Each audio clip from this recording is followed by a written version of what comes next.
تو جب معراج میں گئے تو حتیم میں آپ کو لے گئے اور آپ کا شق صدر ہوا۔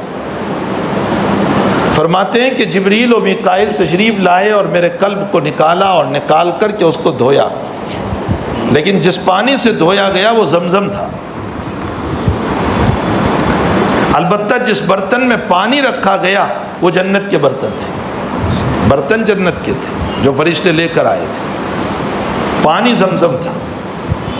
علماء نے لکھا ہے کہ جب برتن جنت سے آ سکتے ہیں تو مائع کوثر بھی آ سکتا تھا جو جنت کا پانی ہے، لیکن زمزم کا پانی استعمال کیا گیا۔ یہ اس بات کی دلیل ہے کہ زمزم کا پانی کوثر سے بھی افضل ہے۔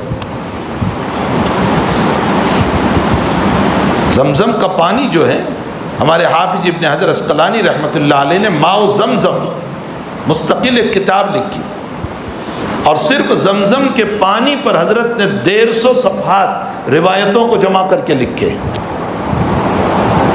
آپ فرمایا کہ جس نیت سے پیو گے اللہ تعالیٰ وہ کھول دے گا۔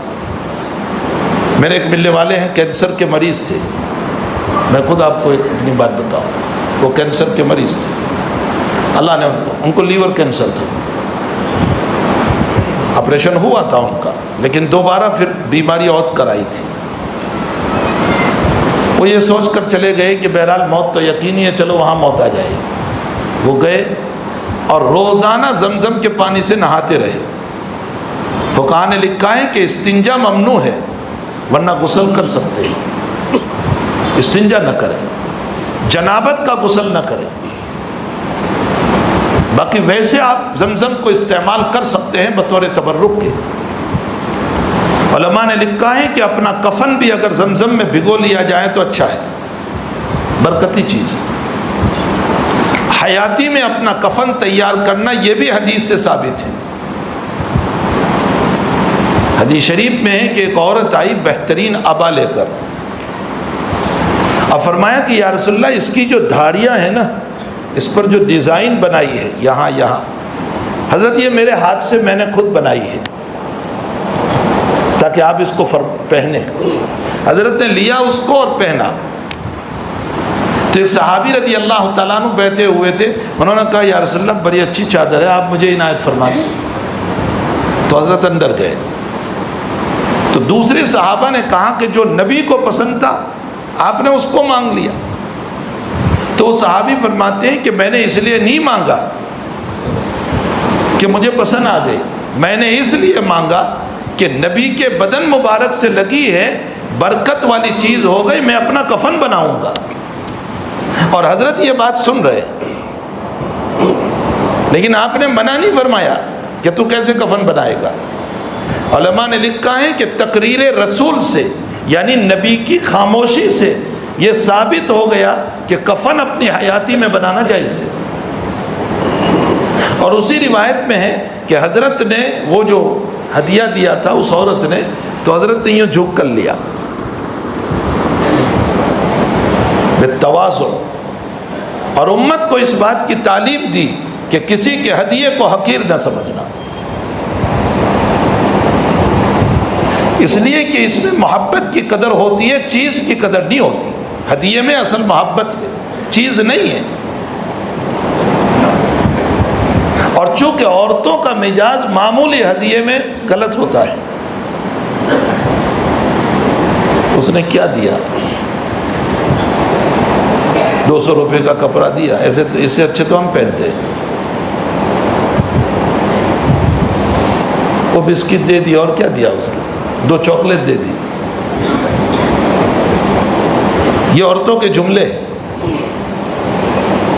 تو نبی علیہ الصلوۃ والسلام نے خاص عورتوں کو خطاب کر کے فرمایا کہ اگر تمہارا پڑوسی یا کوئی متعلق بکری کا کھر پیش کرے، کھر جس کو ہم پائے بولتے ہیں، اگر وہ کوئی پیش کرے تو اس کو بھی محبت سے قبول کر لینا، اس کو حقیر نہ سمجھنا۔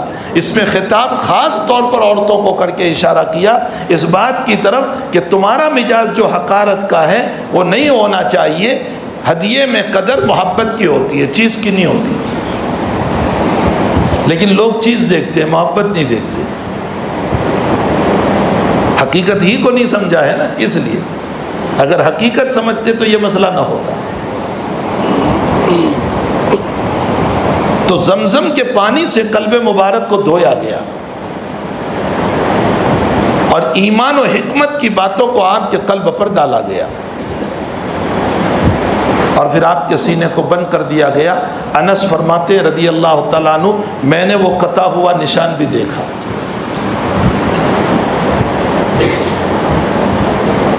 اور پھر اب آگے سفر شروع ہو رہا ہے آپ کا، تو آپ کو پہلے کعبۃ اللہ سے مسجد اقصیٰ لے گئے۔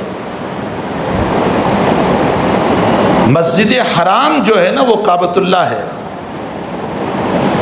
لوگ مسجد حرام اس کو سمجھتے ہیں، چاروں طرف بنی ہے نا، اس کو مسجد حرام سمجھتے ہیں، یہ مسجد حرام نہیں۔ قرآن کہہ رہا ہے سبحان الذی اسریٰ بعبدہ لیلا من المسجد الحرام، اللہ راتوں رات آپ کو لے گیا مسجد حرام سے بیت المقدس تک۔ تو نبی کے زمانے میں یہ چاروں طرف کی مسجد کہاں تھی؟ وہ تو صرف وہی کعبۃ اللہ تھا، اور کعبۃ اللہ کے ساتھ مطاف تھا، ریت اور کنکر اور پتھر کا، اور اس کے پڑوس میں سب کے مکانات تھے، سیدھے مکان تھے، یہ مسجد حرام تھی نہیں۔ اس لیے مسجد حرام اصل کعبۃ اللہ کو کہا جاتا ہے۔ ہاں ضمناً اب اس مسجد کو مسجد حرام لوگ کہہ دے تو ٹھیک ہے، ورنہ اصل مسجد جو ہے وہ کعبۃ اللہ ہے، مسجد حرام۔ آپ کو مسجد حرام سے بیت المقدس تک ایک سواری پر، جس کو براق کہا جاتا ہے، بہت تیز رفتار سواری تھی، اس کی نگاہ جہاں پہنچتی تھی وہاں تک کا ایک قدم ہوتا تھا۔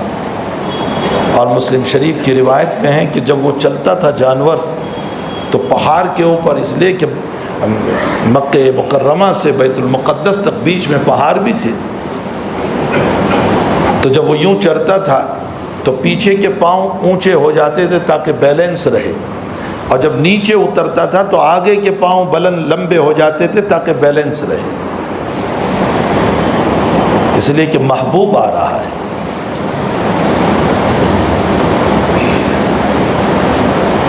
یہاں میں ایک نقطے کی بات بتاؤں، حضرت مولانا ادریس صاحب کاندھلوی رحمۃ اللہ علیہ نے لکھا ہے کہ یہ نبی جب معراج میں جا رہے ہیں تو براق آیا اور اس کے ذریعے سے آپ کو آنن فانن لے گئے، لیکن یہی نبی جب ہجرت کے موقع پر مکے سے مدینہ جا رہا ہے تو اسے چھپنا پڑا غار ثور میں،